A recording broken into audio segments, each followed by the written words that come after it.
in your opinion, let's like do like a little like role play situation here. So say I am your client and I'm coming in and I want to figure out how to best create a spending plan. I love it. It's my favorite piece.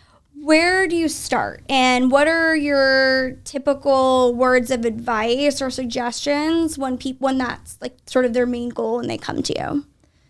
So first and foremost, I just start with like, let's do a breakdown of what you think is happening.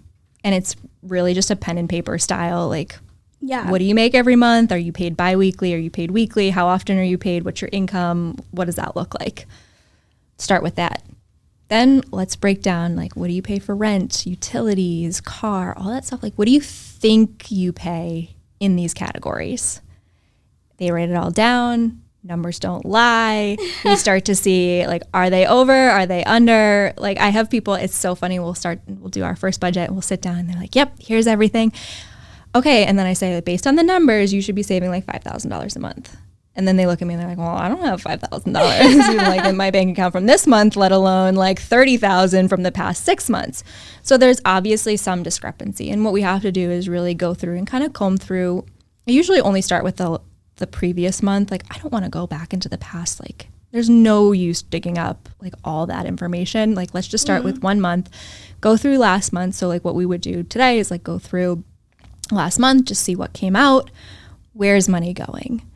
What happened? Okay. What is consistent as like fixed cost? What are variable costs? And are those things that fluctuate on a monthly basis, or are they something that just came up that month in particular? Yeah.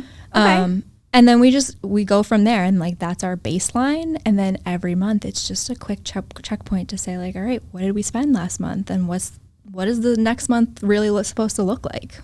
That's so interesting. Do you find, I'm assuming, like most people are underestimating their sort of rogue spend a lot of the times.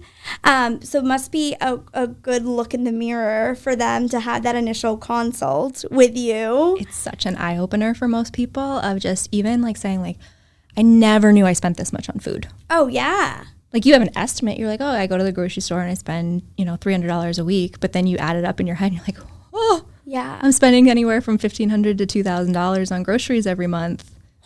And I was estimating $400, right? Like that's crazy. Yeah, you're like, so there's a little bit of discrepancy here. Yeah, there's the money. Something's off. Just $1,100. Yeah. That's crazy. Okay, so say we figure out what your sort of problem areas are, right? Yep. Like you're spending way too much on your groceries, you're on Amazon, whatever. Where next? Where do you go when it comes to creating a plan? So I'll start to look at what the categories are if we're really over budget.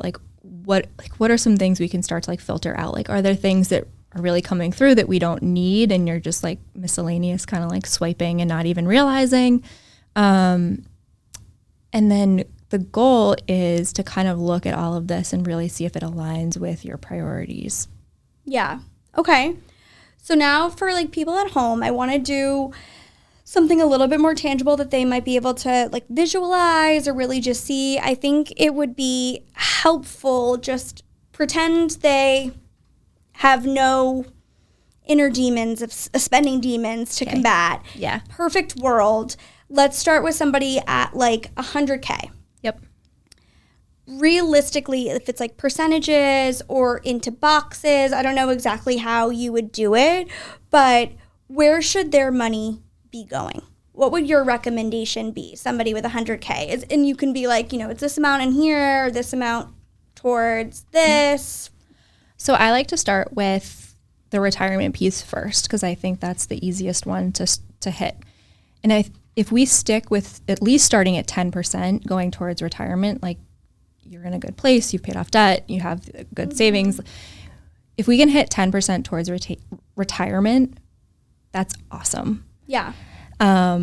After that, savings and paying yourself first, I usually like to hit that 10 to 15% as well.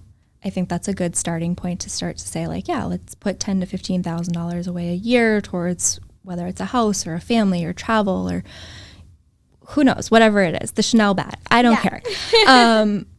But I think that's a good starting point. It gives you some flexibility to also just understand, like, yeah, months will go up, months will go down. We can dip into that. No problem. And then from there, I really don't care whatever the rest of the discretionary spending goes towards. I know there are percentages where people are like, well, don't go over X percentage for your housing, or don't go over X percentage for your shopping. We're so freaking different. Like, my priorities and your priorities are totally different. Like, for me to go in and say, like, hey, yeah, you need, 20% only going towards, whatever your fun discretionary shopping, whatever expenses are, like, maybe that's not right. Like, yeah, let's figure it out based on you and what your goals are. So it's really more focusing on that 25 to 30% of just savings for retirement and just overall like short to midterm goals. That mentality is very much appreciated, because I think, the old idea of having, like, no offense, but like the middle-aged white man going over my income and how I spend, I don't think a lot of them, and I might be making generalizations, but would have that same advice for me, right? Like, you need to be doing this, you need to be doing that. And so the fact that you can sort of acknowledge that how you want to allocate your money versus me versus Joe Schmo versus whomever is different. Yeah. And it's okay to have different goals, and you'd still be willing to assist getting them there without even though it's not necessarily what you would want, right? Or like what you're looking to do for yourself. That's, I think, the biggest obstacle when it comes to, do I need a financial advisor or not? Because if they're just going to tell me to do what I know I'm not going to do, or what I don't want to do, what's the point? Yeah.